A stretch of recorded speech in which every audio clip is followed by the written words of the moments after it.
I don't know if creating this whole thing of the bridge was a good idea and making the city supposedly better by making the freeway, because all it did is just brought more homeless here because there were more places for them to hide. I guess they hide in between all these places, and there's been more vandalism in these areas where we live at that I haven't seen in years, and it's just crazy because you wouldn't expect that. And it's just like, oh man, my hair. Anyways, hi, my name's Dinky. Well, I go by the. My name's Dinky. I go by Dinky, and I hope you guys are having a fantastic day. Because I'm new to my channel, welcome. Thank you to all of you who have subscribed to my channel. Don't forget to give me a thumbs like so that we can reach more people. And hopefully you guys have a fantastic day. And don't forget to subscribe. So thank you very much.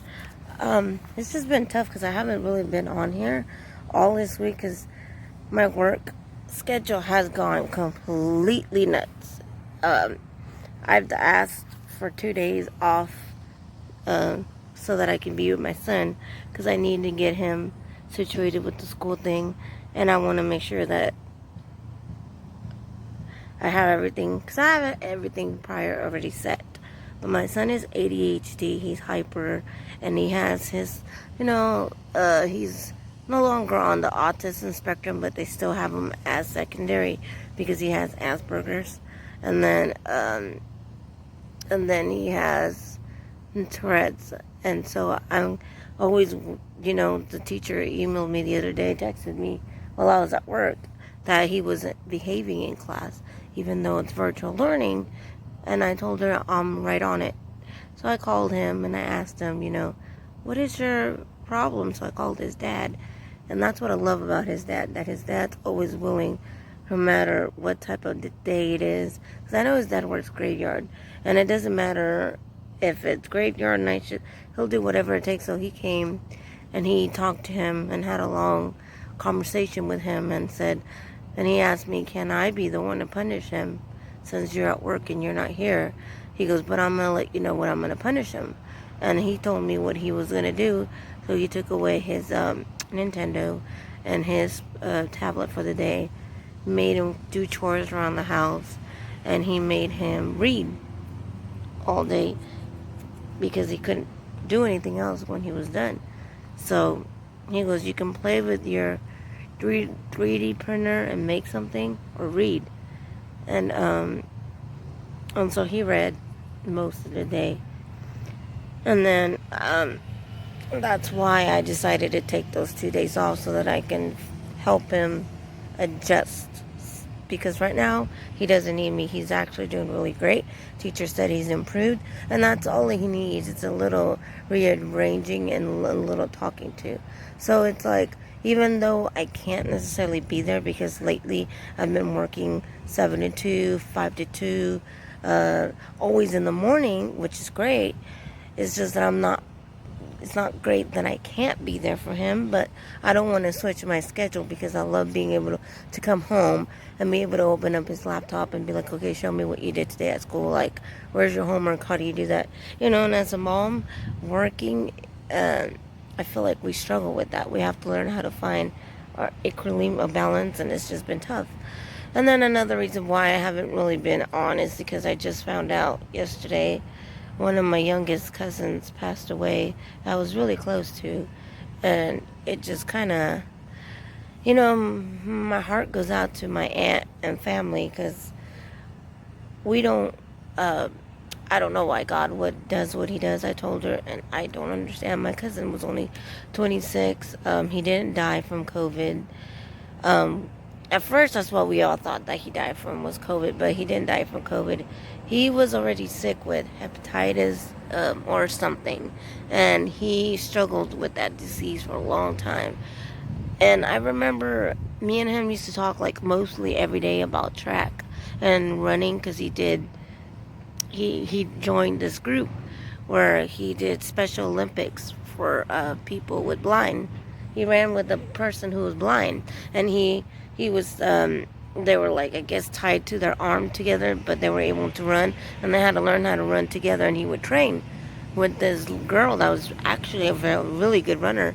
I said one day, send me a video, because I used to do cross country and track, and I was like, okay, Angel, just send me a video and I can analyze what you're doing wrong to help you improve. Because he would always ask me, hey, you did track, and that's how we talked. And then one day he just went out of the grid, and I never heard from him again.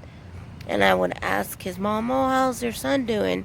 He doesn't talk to me anymore. And she's like, yeah, he doesn't talk to anybody, but she wouldn't tell me why.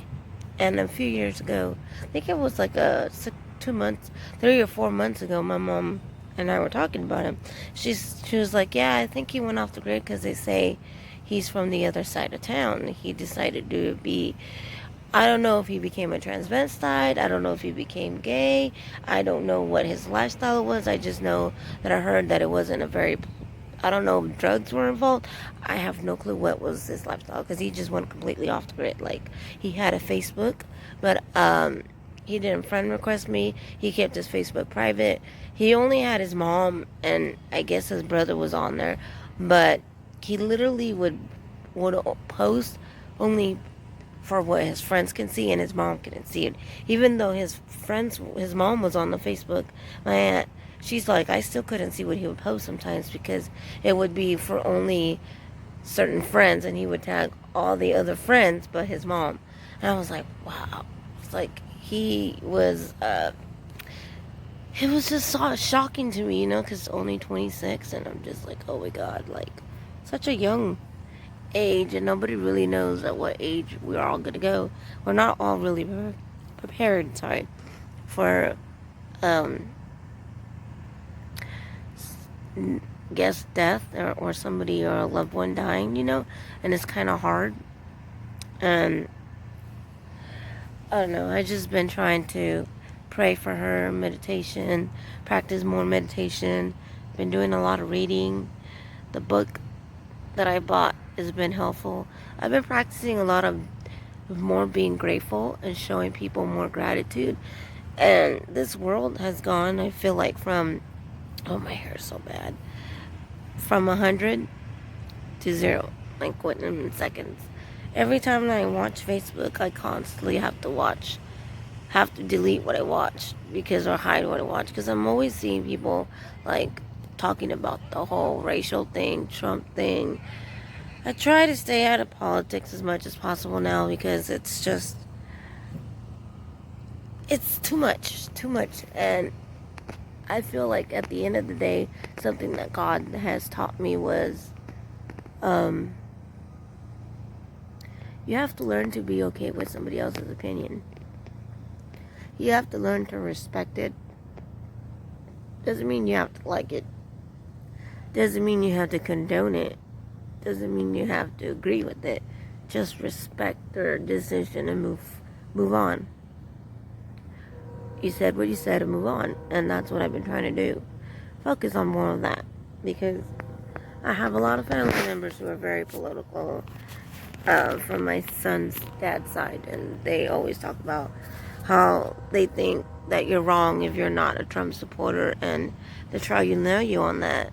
They think that because you don't think a certain way, you're completely wrong, and they don't understand how you can think another way. And it's just like, people have a different way of thinking, it's just a different way of thinking. And I said, and a lot of it is just the way they view their opinions are not always going to be the same. So,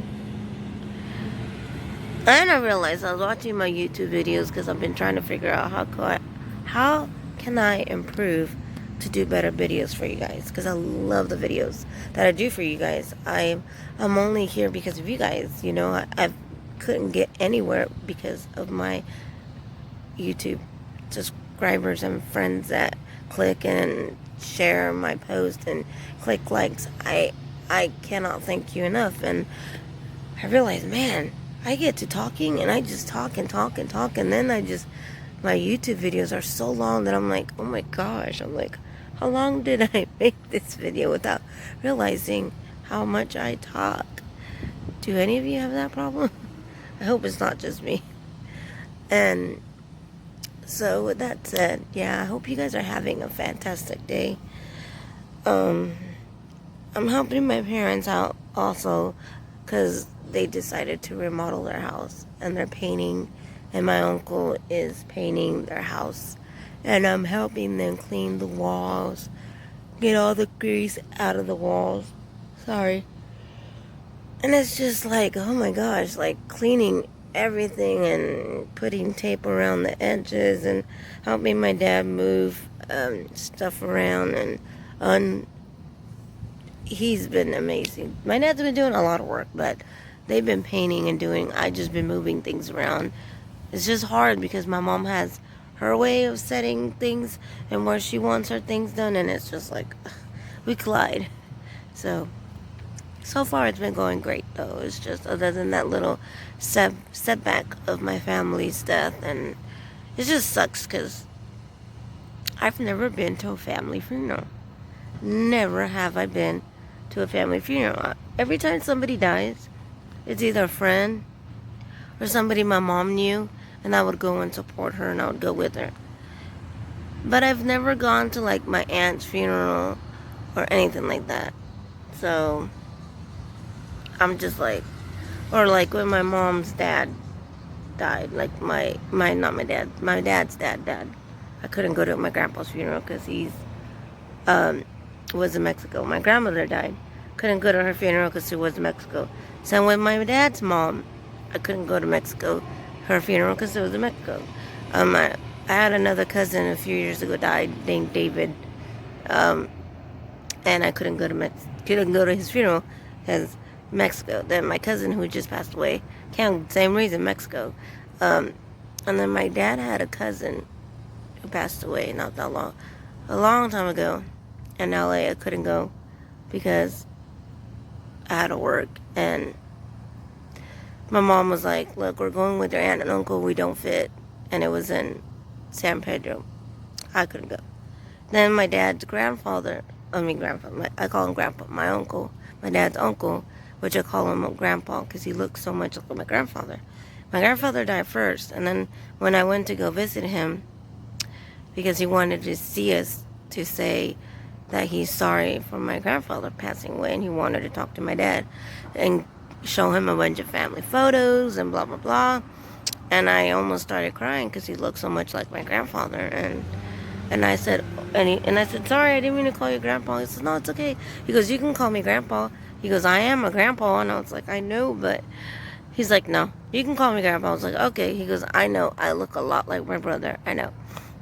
And he passed away like a few years later, and I didn't get to go to it. Even though he lived here in California, I couldn't go. One, because I had to work. Two, because I had a kid and I had nobody to watch my son, and I didn't want to take my son to their funeral because my son wouldn't understand, and he would just be running around everywhere, and I would just have to be like, Samuel, sit down, do this, don't get up, don't do this. And it was just like, I can't focus, so I just decided, my mom's like, you stay. And I was like, golly, so the only times I've ever been to a funeral were just my mom's friends and a friend of mine that passed away. It was just like, oh, like, that's kind of crazy, huh? So with that said, I hope you guys have a great day. Don't forget to subscribe. Thank you to all of you that have subscribed, and I appreciate everything you guys do for liking my channel, and I hope you guys have a great night.